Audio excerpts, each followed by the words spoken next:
చుట్టూ పంట, చేతిలో కంచం, పని తగ్గింది. అక్కడి నుంచి అన్ని దరిద్రాలు చుట్టుకున్నాయి. తర్వాత దేవుడు పుట్టాడు, మతం పుట్టింది, బిలీఫ్ సిస్టమ్స్ తయారయ్యాయి. వాటి మధ్య పెరిగాం. క్వశ్చన్ చేసే ధైర్యం లేదు. నలుగురితో నారాయణ, గుంపుతో గోవింద. ఇప్పటికీ మైగ్రేషన్ లో ఉన్న అన్ని జంతువులు నిజంలో బతుకుతాయి. మైగ్రేషన్ ఆగిపోయిన మనం అబద్ధంలో బతుకుతున్నాం. ఫ్రీగా ప్లేట్లోకి అన్నం వచ్చిన రోజులు ఇలాగే ఉంటాం.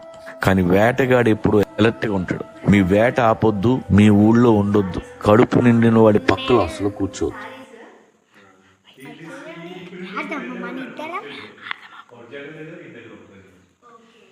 చూడండి